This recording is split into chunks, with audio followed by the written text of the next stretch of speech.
नमस्कार जय जगन्नाथ पिलामाने आमे आज संत कवि भीम भोई जन्मजीवनी विषय किछि जानिबा तांकर कौन सब सृष्टि संपद रही से सब विषय टिके अवगत हेबा। संत कवि बा भक्त कवि भीम भोई 1850 ख्रीष्टाब्द वैशाख पूर्णिमा तिथि रे भूमिष्ठ होइथिले। सोनपुर राज्य अंतर्गत जटासिंगा ग्राम रे तांको पितांको नाम विषय इतिहास नीरव बा कौन तथ्य एपर्यंत हस्तगत हो पारि नाही। किंतु भीम भोई निसंतान कंध दंपति दोनार भोई और गुरुबारी द्वारा लालित पालित होइथिले बा लालन पालन होइथिले। समालोचक माने कहती जे भीम भोई जन्मांध थिले बा जन्म हेबार किछि वर्ष परे से दृष्टिशक्ति हराई थिले। कहीं कहीं कहबाकू मिले बा किछि जगार आमे पढ़ीछु जे से आदौ अंध नथिले बोली मध्य कहीं कहीं मतामत रखती। से जहा हेउ पिलादिने गाई चराई पेट पोषुथिबा भीमा परवर्ती काल रे महिमा धर्मर जड़े पूजनीय आचार्य होई परिथिले। महिमा गोसाईंकर जड़े परम भक्त बोली आमे भीम भोई को कहि परिबा। से जड़े जोगजन्मा तथा प्रतिभाशाली कवि थिले। से विद्या शिक्षार सुजोगरु वंचित थिले। मात्र महिमा स्वामी ठारू शक्ति लाभ करी से कवित्वर अधिकारी होइथिबा कथा निजे प्रकाश करिसंती। से थिले महिमा धर्म प्रवर्तक महिमा स्वामींकर द्वितीय शिष्य। भीम भोई जीवन काल भितरे अनेक किछि रचना करिसंती। सेथि मध्यरु स्तुति चिंतामणि, श्रुति निषेध गीता, निर्वेद साधना, आद्यंत गीता, अष्टकविहारी गीता, ब्रह्म निरूपण गीता इत्यादि प्रधान। एसबु व्यतीत तांको द्वारा रचित बहु चौतीसा और भजन संगृहित होई यथाक्रमे चौतीसा मधुचक्र रे और भजनमाला प्रकाशित होईछि। भीम भोईंकर स्तुति चिंतामणि 100 बोली विशिष्ट। से 100 बोली प्रत्येक बोली रे 20टी पद एवं 40टी पद रही। संपूर्ण भाव में जदि स्तुति चिंतामणि ग्रंथ कथा कहुव 2000 पद एवं 4000 पाद मध्य रही। तेणु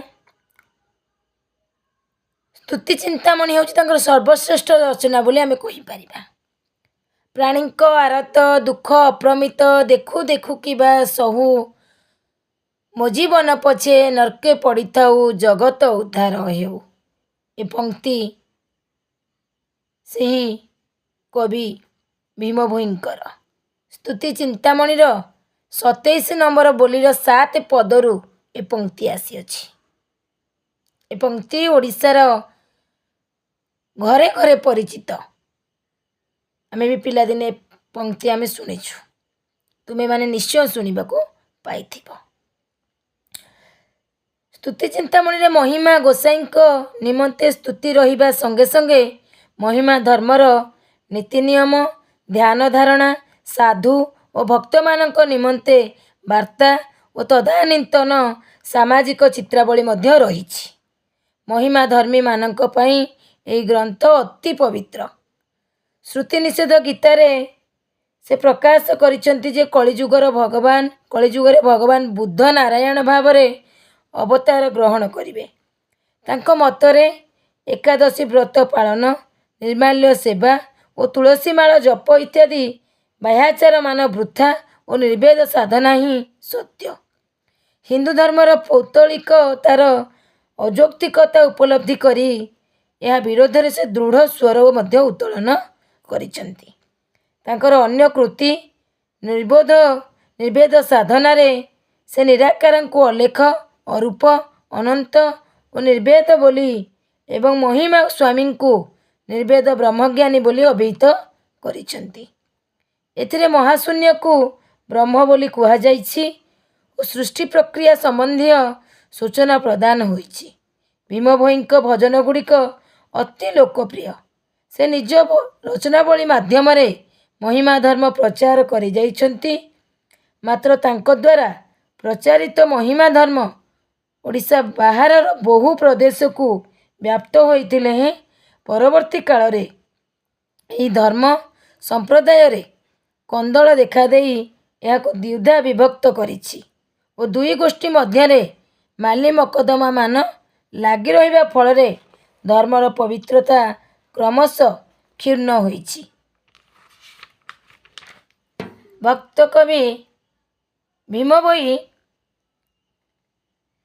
ମହିମା ଧର୍ମର ଜଣେ ଶ୍ରେଷ୍ଠ ପୂଜାରୀ ବୋଲି ଆମେ କହିପାରିବା।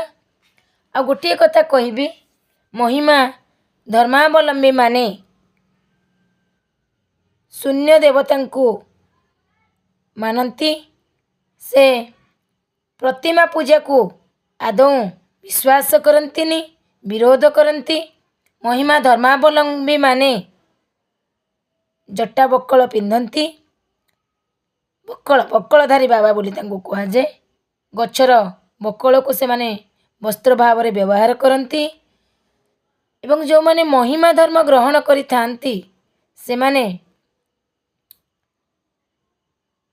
ଅନ୍ୟ ଦେବାଦେବୀଙ୍କୁ ତାଙ୍କ ଜୀବନରେ ପ୍ରଶ୍ରୟ ଦିଅନ୍ତି ନାହିଁ ବା ଅନ୍ୟ ଦେବଦେବୀଙ୍କୁ ତାଙ୍କ ଜୀବନରେ ମାନନ୍ତି ନାହିଁ ଏବଂ ସେମାନେ ସନ୍ଧ୍ୟା ହେବା ଆଗରୁ ବା ସୂର୍ଯ୍ୟ ଅସ୍ତ ହେବା ଆଗରୁ ଯାହା ଖାଦ୍ୟ ଗ୍ରହଣ କରିବା କଥା କରିଥାନ୍ତି। ରାତ୍ରିରେ ପୁରା ନିର୍ଜଳା ଉପବାସ କରନ୍ତି। ମହିମା ଧର୍ମ ଅବଲମ୍ବନ କରିଥିବା ବ୍ୟକ୍ତିମାନେ ତାଙ୍କୁ ଜଟାଧାରୀ ବାବା ବୋଲି ମଧ୍ୟ କୁହାଯାଏ। ଗୋମୟ ଜଳକୁ ପବିତ୍ରତା ପାଇଁ ସେମାନେ ଗୋରୁମାନଙ୍କର ଏକକୁ ବ୍ୟବହାର କରନ୍ତି ପବିତ୍ରତା ପାଇଁ। ତେଣୁ ମହିମା ଧର୍ମକୁ ଗୋଟେ ଶ୍ରେଷ୍ଠ ଧର୍ମ ଭାବରେ ଆଉ ଢେଙ୍କାନାଳ ଜିଲ୍ଲାର ଜୋରନ୍ଦାରେ ମହିମା ଧର୍ମାବଲମ୍ବୀମାନଙ୍କର ମନ୍ଦିର ରହିଛି, ଗାଦି ରହିଛି। ସେ ମନ୍ଦିରକୁ ଶୂନ୍ୟ ମନ୍ଦିର ବୋଲି ମଧ୍ୟ କୁହାଯାଏ। ସେ ଧର୍ମର ଶ୍ରେଷ୍ଠ ପ୍ରଚାରକ ଭୀମ ଭୋଇ, ଭକ୍ତ କବି ଭୀମ ଭୋଇ ବା ସନ୍ଥ କବି ଭୀମ ଭୋଇ 1895 ଖ୍ରୀଷ୍ଟାବ୍ଦରେ ସୋନପୁର ଖଲିଆପାଲି ଆଶ୍ରମରେ ଦେହ ରକ୍ଷା କରିଥିଲେ ବୋଲି କୁହାଯାଏ। ଏଥିଲା ମହିମା ଧର୍ମ ଏବଂ ସନ୍ଥ କବି ଭୀମ ଭୋଇଙ୍କ ଉପରେ ସଂକ୍ଷିପ୍ତ ଟିପ୍ପଣୀ।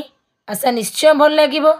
ଭଲ ଲାଗିଲେ ଭିଡ଼ିଓକୁ ଲାଇକ୍, ସେୟାର, ସବସ୍କ୍ରାଇବ୍ ନିଶ୍ଚୟ କରିବେ ଏବଂ ତୁମ ସାଙ୍ଗମାନଙ୍କୁ ନିଶ୍ଚୟ ସେୟାର କରିବ। ଜୟ ଜଗନ୍ନାଥ।